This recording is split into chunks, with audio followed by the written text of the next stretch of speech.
The Last Stand. Chapter 1, Moscow. The railgun's magnetic coils whined as they charged, a sound Lieutenant Celeste Moreau had grown to love and hate in equal measure. Below her position in the ruins of Moscow, the Kithra forces advanced like a tide of silver and crimson, their plasma rifles casting dancing shadows against the skeletal remains of skyscrapers. Autumn leaves, burned brown and gold by plasma fire, swirled through the smoke-filled air. "Contact in 30 seconds, her spotter whispered through the calm, 3 Warmechs, infantry support. Celeste adjusted her scope. The tungsten slug would punch through Kithra armor at this range, but she'd only get one shot before their energy scanners pinpointed her position. One shot, then retreat deeper into the rubble maze they'd spent months preparing. The Kithra didn't need numbers, they had air superiority, 1,200 ships darkening Earth's skies, some showing battle damage from the weeks of fighting. They had technology that turned matter into energy with casual efficiency. But they didn't understand humans. They fought like they conquered every other species, overwhelming force, straight-line tactics, expecting surrender when resistance became futile. They didn't know about the Exodus Protocol. Celeste's finger found the trigger as the lead Warmech stepped into her kill zone. The rail gun discharged with a sharp crack of displaced air, and the alien machine crumpled as its central core exploded in a shower of sparks. Plasma bolts immediately scorched the frost-covered concrete around her position as she rolled away, already running for the next prepared fallback through the bitter October air. 3 weeks ago, Admiral Bailey had stood before the Joint Chiefs with tears in his eyes. "The math is simple," he'd said. "We can't win. But we can buy time." The Kithra had detected Earth's radio signals 40 years ago, but humans had seen them coming 50 years ago.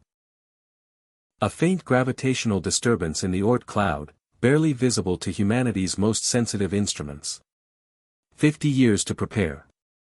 Not to win, but to survive.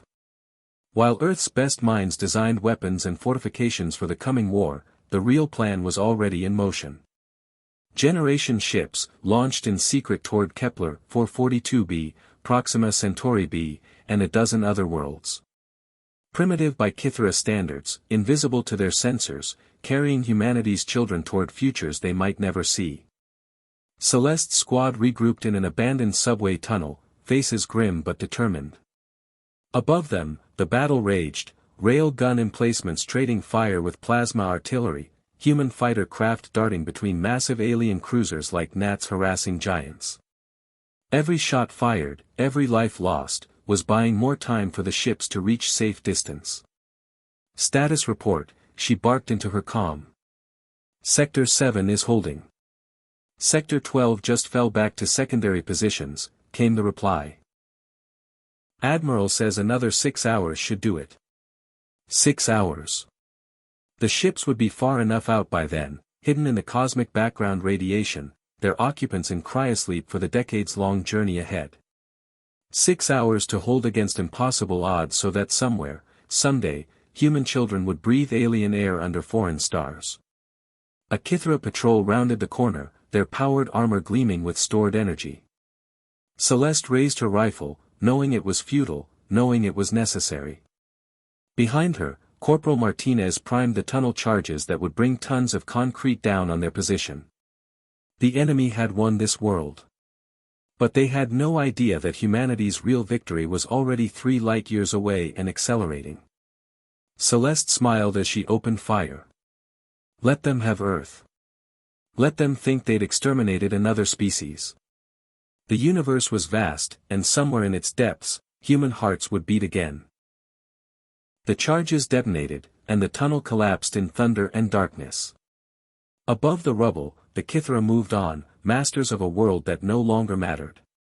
In the cold void between stars, sleeper ships carried their dreams toward tomorrow. Chapter 2, Mexico City.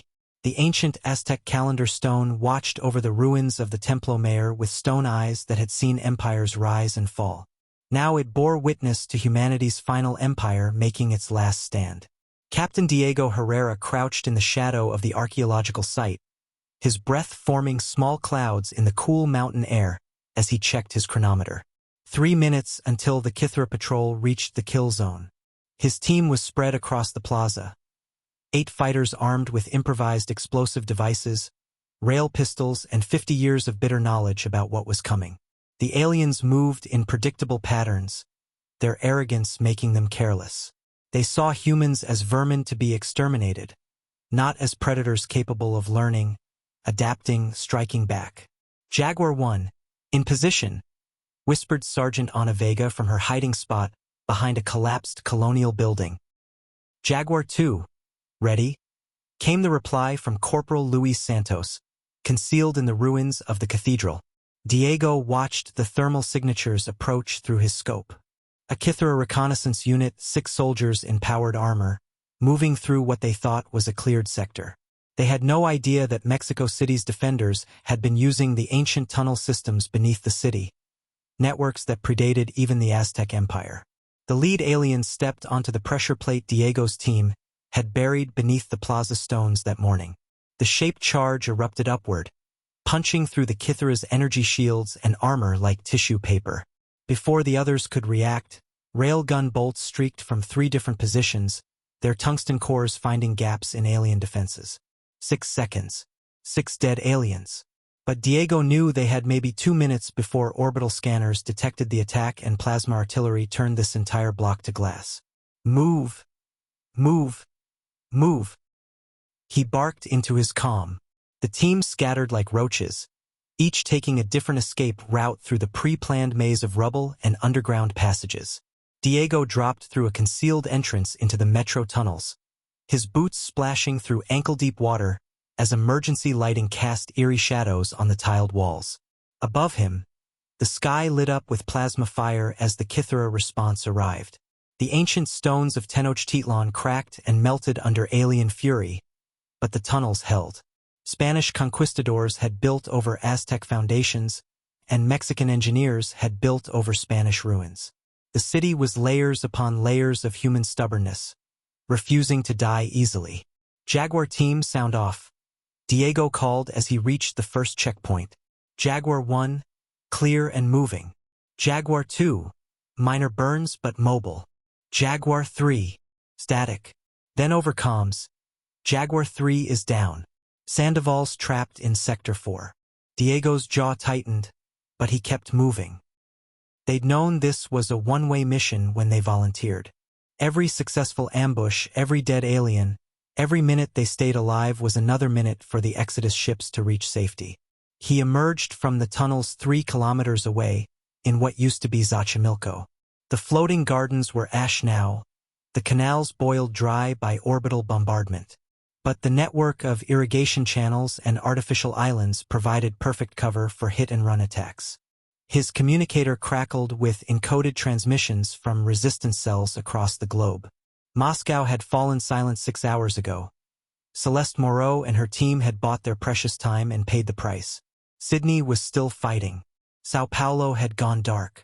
Lagos was holding barely. But the math was working. Admiral Bailey's desperate gamble was paying off in blood and time. The Exodus ships were now beyond the Kithra's detection range, carrying 20 million sleeping humans toward distant stars. 8 billion that stayed behind paid the price. There were only a few pockets of resistance left. Diego reloaded his rail pistol and checked his remaining explosives. Somewhere above, alien fighters swept the ruins, hunting for survivors. They would find him eventually. The Kithra were thorough, methodical, relentless. But not today. Today he would fade back into the tunnels, find another patrol, set another trap. Tomorrow he might die, but tonight human children slept in the cold between stars, dreaming of worlds they would make their own. The calendar stone had seen the Spanish conquest, the revolution, the wars and struggles that built modern Mexico. Now it would witness one last defiance. Not the end of an empire, but the beginning of humanity's greatest journey. Diego smiled grimly and disappeared back into the tunnels. The hunt continued. Chapter 3, Khajuraho. The 1,000-year-old sandstone carvings watched Major Arjun Singh check his plasma rifle's power cell with stoic indifference. The temple complex of Khajuraho had witnessed empires rise and fall, but nothing quite like this. human special forces using alien weapons against their creators while ancient gods looked on in silent judgment. Singh's hands trembled slightly as he handled the Kithra weapon. Not from fear, but from the early stages of radiation poisoning. The alien power sources weren't shielded for human physiology. His team knew they had maybe 3 weeks before the cellular damage became irreversible, maybe 4 if they were lucky.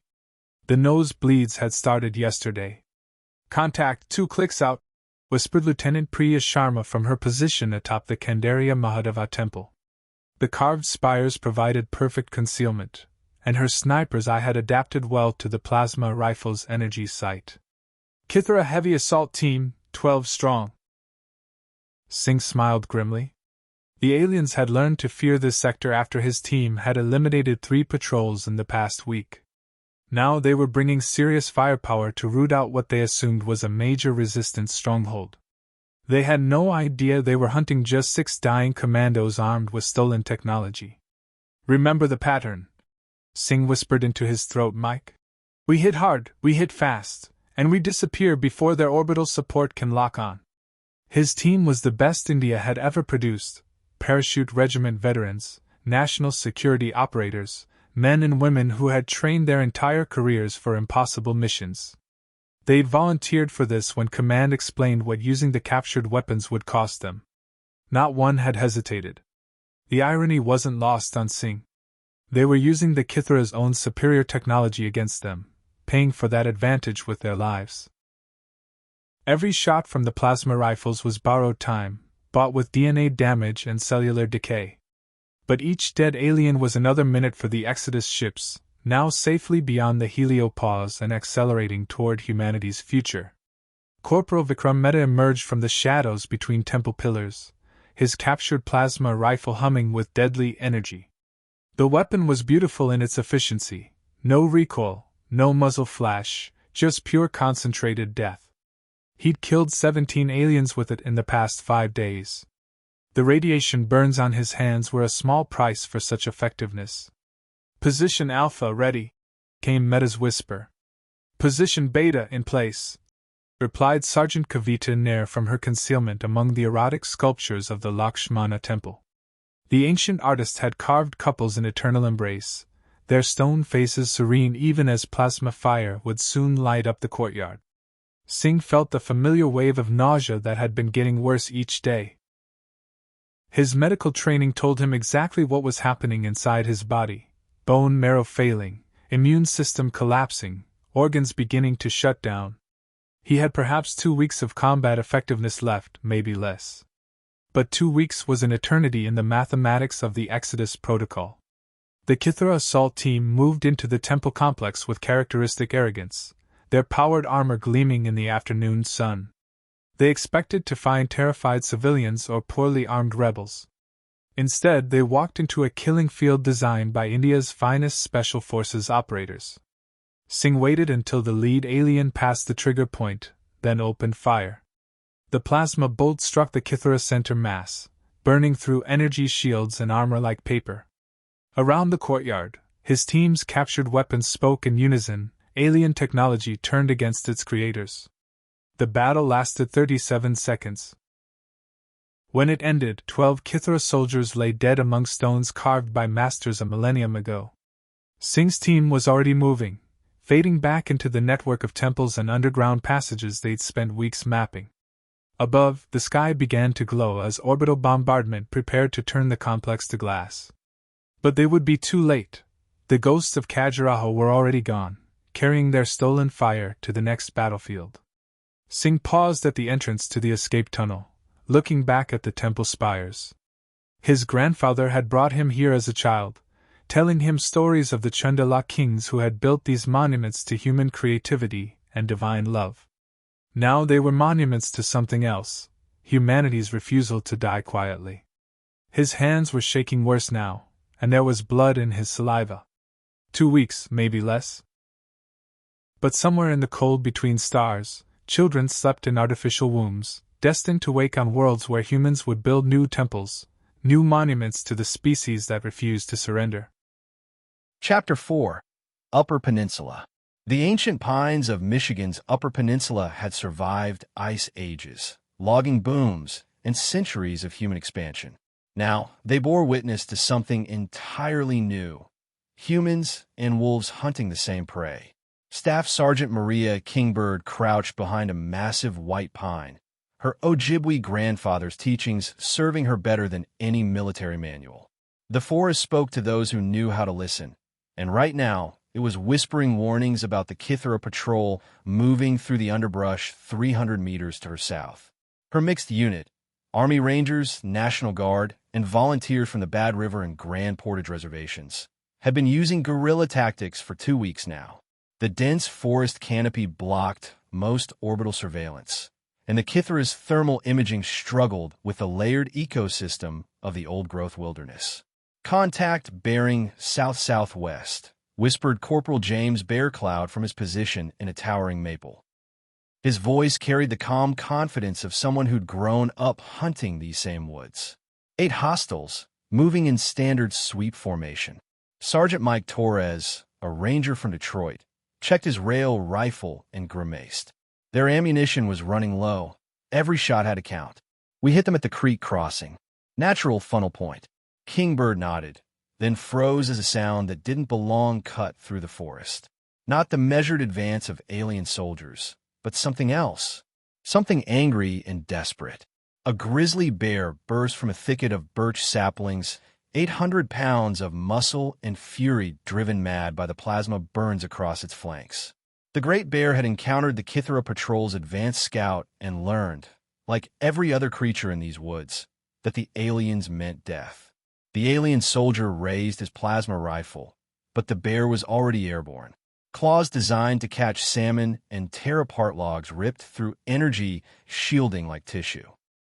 The Kithera's scream cut short as massive jaws closed around its helmet, crushing the life support systems in an explosion of sparks and fluid. The bear died 3 seconds later, plasma bolts from the main patrol burning through its thick hide. But those 3 seconds of distraction were all Kingbird's team needed. Railgun slugs whistled through the forest air, their tungsten cores punching through alien armor with lethal precision. Private Sarah Jourdain, whose French-Canadian ancestors had worked these same forests as voyagers, put a shot through a Kithera's power pack, the resulting explosion setting a circle of autumn leaves ablaze. The aliens tried to establish a defensive perimeter, but the forest itself seemed to be working against them. Centuries-old root systems created natural trenches and concealment. Fallen logs provided cover. The thick canopy turned their superior technology into a liability. Plasma bolts that missed their targets started forest fires, announcing their position to orbital scanners. "They're calling for air support," reported Bear Cloud, monitoring the alien communications through a capture device. "Gunships inbound, 2 minutes. Time to go," Kingbird replied, already moving. The team scattered like deer, each taking a different route through paths their ancestors had walked for thousands of years. The forest knew them, accepted them, hid them in ways that no alien invader could understand. As she ran, Kingbird thought about the stories her grandmother had told about the old days, when the Anishinaabe had fought other invaders who came with superior weapons and foreign diseases. Some battles you fought to win. Others you fought to survive long enough for your children to find a better way. Behind her, the sky lit up with plasma fire as alien gunships turned a square kilometer of ancient forest into ash and smoke. But the attackers were already gone, melting back into the wilderness like spirits of the old stories. The grizzly's sacrifice hadn't been in vain. 8 more aliens dead, and somewhere beyond the heliopause, human children dreamed of forests they would never see but carry in their genetic memory. The oldest war in human history, the fight for survival, continued under alien stars, guided by wisdom older than any technology. Kingbird paused at a hidden cache to reload, her hands steady despite the exhaustion. The forest whispered around her, promising shelter to those who belonged. In the distance, wolves howled, not in fear, but in recognition. Chapter 5, The Last Transmission. War correspondent Marie Sanders had covered conflicts on every continent for 15 years, but none had prepared her for documenting humanity's final battle. Her neural recorder had captured it all: Celeste's last stand in Moscow's ruins, Diego's guerrilla war in Mexico City's tunnels, Singh's radiation-poisoned commandos among India's ancient temples, Kingbird's forest fighters in Michigan's wilderness. Now she crouched in a hidden bunker beneath Switzerland's Jungfraujoch, uploading her files to humanity's final message to the stars. The data core was no larger than her fist, but it contained the weight of a world. Combat footage, personal testimonies, final letters from soldiers who knew they would never see home again. The mathematics of Admiral Bailey's sacrifice.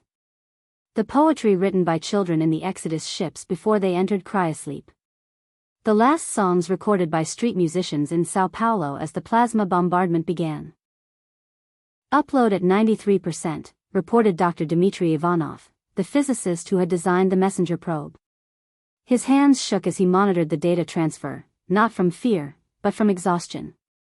They'd been working for 72 hours straight as the Kithra tightened their stranglehold on Earth.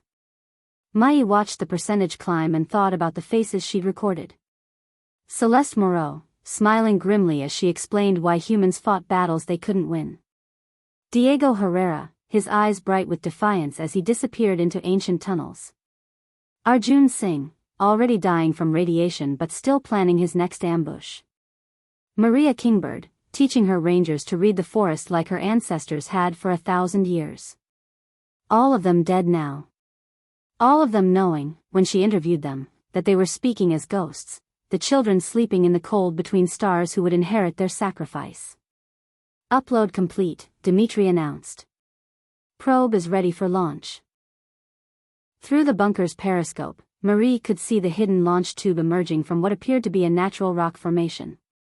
The messenger probe was a marvel of miniaturization, no larger than an old telephone booth, but packed with fusion engines that would accelerate it to 15% light speed. Fast enough to catch the Exodus fleet. Small enough to slip past Kithra detection grids. Final transmission check, Marie said into her recorder, her voice steady despite the tears on her cheeks.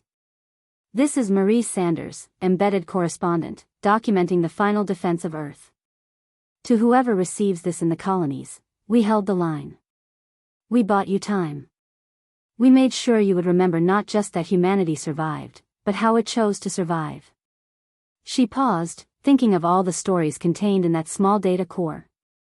Love letters written in foxholes. Jokes shared between soldiers from different continents who'd found common cause in impossible odds. Children's drawings of birds and flowers sent to the Exodus ships, reminders of the world they'd left behind. We're sending you our ghosts, she continued. The stories of people who knew they were dying but chose how to die. Remember Celeste, who bought you 6 hours with her life. Remember Diego, who turned ancient stones into modern fortresses. Remember Singh, who traded his DNA for alien fire. Remember Kingbird, who taught the forest to fight back. Above them, the sky erupted in plasma fire as the Kithra fleet began the final bombardment. The last human cities were burning. The last human armies were making their final stands. In orbital facilities around Luna, the few remaining human scientists were destroying research data rather than let it fall into alien hands. But here, in this hidden bunker, one last gift was preparing for its journey to the stars. Launch in 30 seconds, Dmitry announced. Marie thought about her daughter Sophia, 13 years old and sleeping in cryogenic suspension aboard the colony ship New Horizon. By the time Sophia woke on Kepler 442b, Marie would have been dead for 40 years. But these stories would survive. These memories would endure. We never found a way to beat them, they never communicated with us. They just came and destroyed, Marie said into her final recording. But we found something better. We found a way to remain human while the universe tried to make us something else. We found a way to love our children enough to die for your tomorrow.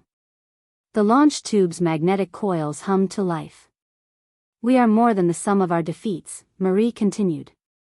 We are the species that looks at impossible odds and charges anyway. That fights not for victory, but for the chance that somewhere, somehow, human hearts will beat again under alien stars. Launch, Dmitri whispered. The messenger probe screamed away from Earth at a significant fraction of light speed, carrying humanity's final testament to children who would never see their home world. Marie watched through the periscope until the fusion drive became just another star in the night sky. Above the bunker, plasma fire was turning the Alps to glass. But it was too late to catch the messenger. Humanity's ghosts were already racing toward tomorrow, carrying stories of how a species chose to end.